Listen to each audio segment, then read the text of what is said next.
punto di vista delle opzioni strategiche citate nel rapporto, io ho visto anche il lusinghiero giudizio che è stato dato all'esperienza di Abitec, il consorzio di cui sono presidente, perché si menziona appunto l'ipotesi che raggruppamenti di imprese in questo settore attento ai temi della sostenibilità, raggruppamenti di imprese siano in grado di intercettare una domanda sempre più attenta ad acquistare non soltanto le strutture e le infrastrutture al momento della loro costruzione, ma anche un mercato sempre più attento ai costi di gestione, vuole acquistare anche il pacchetto integrato dei servizi di manutenzione, gestione, ammodernamento della struttura nel corso del tempo. E per rispondere a un mercato di questo genere è necessario aggregare diverse competenze, dalla progettazione alla gestione del cantiere, bisogna mettere insieme le competenze di costruzione, poi di facility management, e questo è possibile attraverso aggregazioni. Io credo che proprio in questa zona possano localizzarsi ancora edifici green che sappiano evocare la capacità di questo territorio di essere un'area metropolitana, di poter diventare un'area metropolitana diversa da quelle che già esistono, New York, Dubai, Shanghai. Un'area metropolitana diffusa, molto attenta alle prestazioni ambientali, capace di ospitare investimenti non solo da parte degli operatori locali ma soprattutto di operatori internazionali. Io credo che anche la parte di territorio che oggi è distribuita nell'area pedemontana lungo la costa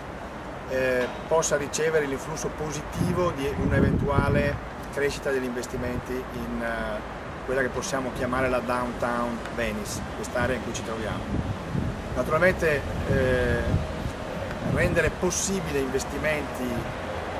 importanti nei prossimi anni, dopo una fase di fortissima crescita, di saturazione del mercato, dopo una fase di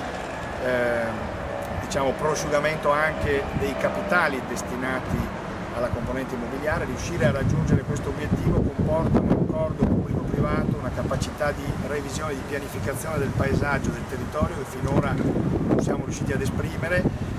Io spero che iniziative come quella di Polins, altre iniziative come quelle di Abitec in Trentino possano contribuire ad aprire una discussione che consenta al settore di guardare con maggiore ottimismo al futuro. E si aprirà senza dubbio il mercato della ristrutturazione. Abbiamo edifici che consumano moltissimo, soprattutto lungo la costa, edifici destinati all'ospitalità, edifici residenziali che consumano più di 250 kW a metro quadro. Bisognerà ovviamente intervenire su queste strutture per renderle in linea con una fase di costi crescenti dal punto di vista energetico. E probabilmente ci sarà un mercato anche per le ristrutturazioni che riguarderanno intere aree industriali, interi quartieri, come quello in cui ci troviamo, per riqualificarne il profilo da quartieri tipicamente manifatturieri a quartieri invece più orientati ai servizi, alla residenza di qualità, ad ospitare attività metropolitane.